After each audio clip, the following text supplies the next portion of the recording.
Hello people, I'm the Comic Book Gamer, and today I'm going to be talking about the Button, which is DC's event that's going on right now, like their current big event that's spanning between the Batman and the Flash books right now. Well, just the Batman book and then the Flash book.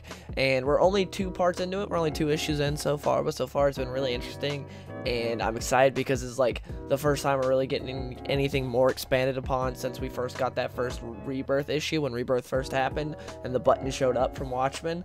Now we're actually getting somewhere. We're getting stuff, and it's pretty cool. So spoilers if you haven't read the issues, because I'm going to be talking about like everything that happens in them. And yeah, so let's get into it. Basically, Batman is investigating the Button. Him and Flash have been investigating it for like months. They've been doing all their science stuff on it and everything, testing it, seeing what's going on with it. And then, like, the Button has this weird reaction to Psycho Pirate's mask when, like, Batman lays it down next to Psycho Pirate's mask. And then Batman sees a ghost of his father, except it's Flashpoint Thomas Wayne, so the big Batman Thomas Wayne.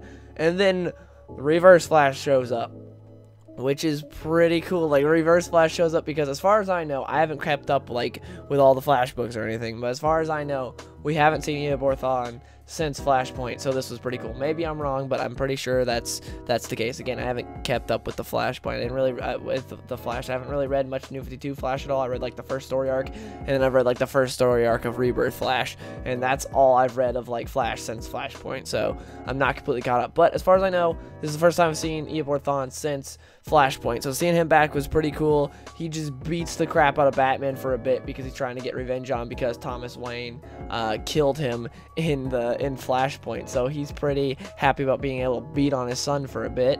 Also, just real quick, if you did read the Button, or if you're looking into reading the Button, all you need to have read prior to understand it is Flashpoint by Jeff Johns and the DC Rebirth special by Jeff Johns. Also, that's all you need to read, and you'll understand what's going on here. Like, that's it. Everything else, like, it's not really connected to anything else. It's not like in the middle of like a storyline. So it's like this is issue 21 for Batman, issue 21 for the Flash. So it's not like in the middle of some storyline for them. No, this is just connected to Flashpoint and the DC Rebirth special. So that's all you need to have read to understand what's going on here. Anyways, not only does Eobard just destroy Batman, but he also beats him up emotionally because he takes the letter that Thomas Wayne wrote for him. In case you haven't read Flashpoint, in Flashpoint, Thomas Wayne knew that through everything that was going to happen, his world was going to be erased and that things were going to go back to like normal, to where Bruce survived the alleyway shooting and not Thomas, to where in Flashpoint Thomas Wayne was the one to survive. So he wrote a letter to his son and he gave it to Barry to give to Bruce, and so Bruce has that letter from his father, and so that's obviously got a lot of sentimental value to it. His dead father wrote him a letter, and Eobard just tears it up in front of him and just laughs about it. And I was like, holy crap, this is pretty great, because it shows even more how twisted Eobard is. Like, he's done a lot of twisted stuff to Barry, and then he does this to Bruce, and it's like, yep, it's just good seeing Eobard Thawne back. But he's not back for long, so their fight is pretty cool because it's mainly just Batman getting the crap kicked out of him. There is a part where Batman like gets some hits in, and I was fine with it because he he thought it through. I thought it was cool how like Batman was sort of like think his way to where he could land some hits on Eobard. But my problem with that was, like, I would have preferred Batman to say it in his head, like how he's gonna do it, because you know, Reverse Flash is doing the typical villain thing, explaining why Batman couldn't hit him. He's like, you know, when I'm vibrating like this, nothing can touch me. And then Batman explains right back to him. He's like, if something like goes through you and is like attached to a solid object, though, you know, I can hit you. It's like, just say that in your head so we understand what's going on, but don't say it out loud, because if he says it out loud, it's like, I like to think that Reverse Flash is smart enough to where he'd be like, oh, I'm just gonna move too fast for you to hit me then, though, okay? I'll just do that. Like, I feel like Eobard Thawne, it's just a little gripe. It's not something that ruined the book for me. It's just a little gripe. It's like, I don't see Eobard being that stupid to where Batman explains exactly what he's about to do to him, and then Eobard lets him do it.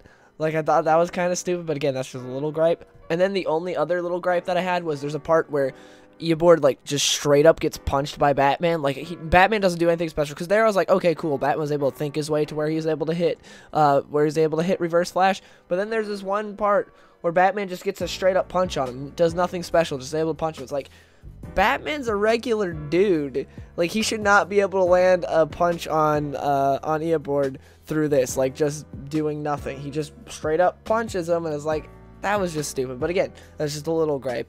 And yeah, after this, we see later, like, Bruce is completely messed up about this, and I'm happy about that, because if you make Batman without any prep time at all or anything able to compete with someone like Reverse Flash, you take away part of what's cool about Batman, and that is the fact that he's one of us. He's one of these people without powers. He just worked extremely hard and was really rich and was able to get to this point to where he can compete with the higher ups. But if he can, if he can take on Reverse Flash without any prep time, that kind of takes away part of what's cool about him, because it's like, yeah, he basically has superpowers, and that's just stupid. But I'm glad they didn't do that. I know, like, when I was reading this, I just thought, yeah, if Frank Miller was writing this, Batman would have just absolutely destroyed Reverse Flash. Like, Reverse Flash wouldn't have stood a chance if Frank Miller wrote this. Frank Miller was writing it. Reverse Flash would have been taken down like 2 seconds by Batman. Then moving on to after Reverse Flash beats him up, we see Reverse Flash like just knocks out Batman, then he sort of leaves for a bit, then he comes back a second later, and he's like, I saw God, and then he's dead. He's like reduced to a skeleton. It's like, what is going on here? And then we go to the next issue, which is the Flash issue, so we're seeing everything from Barry's perspective, and Barry's just trying to figure out what's going on. I sort of like the relationship between Barry and Bruce, because it's not really our like personalities get along great, we're great buddies relationship. It's we both have this mutual thing in the fact that like we love like science and forensics and stuff. We're like both nerds in that aspect, so that's how they sort of blend, because they're not like, it's not like Hal and Barry to where they're like really good friends and stuff and like their personalities get along very well. It's not like that. It's to where like they have this one aspect that they get along with like really well, and they're like two of the few people in like the superhero community that share that aspect of it. And so I like that. I like their relationship. I thought it was pretty cool. And see them talk about the button and stuff, and then there's not a whole lot that happens in the issue till the end. It's kind of like just seeing like Barry come to the conclusion that he's got to like follow the radiation path of the button, because the button's gone now. Like Eobard, when he came back dead, he didn't appear back with the button, so they're like, they got to find out where the button is. So Barry figures out that, hey, I can follow like the button's radiation stream through like through time, so I'm gonna go on the cosmic treadmill. And then Batman's like, okay, I'll go with you, and Barry's like, don't do it. And then Batman's like, I'm gonna do it. So Barry's like, okay, I'll let you do it. And so Batman teams along with Barry. They go on the cosmic treadmill. They're going throughout time to try and find where the button is, and then the cosmic treadmill just like implodes. It's just done. It's destroyed, and they end up in a Batcave, except it looks like when Bruce first set up the Batcave. It's not all high tech. And then you see Thomas Wayne there. It's, oh my gosh, plot twist. Not really though, kind of expected that, but still, it's cool. Bruce is meeting his father now, and that's where the issue ends, and that's pretty much all that happened in that issue. Again, not a whole lot happened in the Flash issue until the end, but they were both good issues, and I like this event so far. I'm excited to see what happens next. I believe May 3rd is when Batman issue number 22 comes out, and that's part 3. So I'm excited for that. If you guys want me to cover them, like the entirety of the button event, let me know in the comments below. Also, if you have read these issues, what are your thoughts on them? Are you excited about it? Do you think it's stupid? Do you think it's good? Are you excited for more? Please let me know in the comments below. And yeah, I just hope you guys enjoyed this, and if you do want to see more, again, let me know with a comment and a like, because that's the best way to do it, because not very many people really like these types of videos, but I still really like making comic book videos. I like talking about comics with you guys, just not very many people watch them, so that kind of like demotivates me to make these types of videos. Also, I was sick for like the past week, so that's why I didn't make any comic book videos, because my voice wasn't back, as you could tell in this video probably, but my voice isn't still like 100% there. It's close, but I'm still not 100% there, but it's okay. Anyways, hope you guys enjoyed the video, and I'll see you guys in the next one. I've been so alone ever since I left the tribe.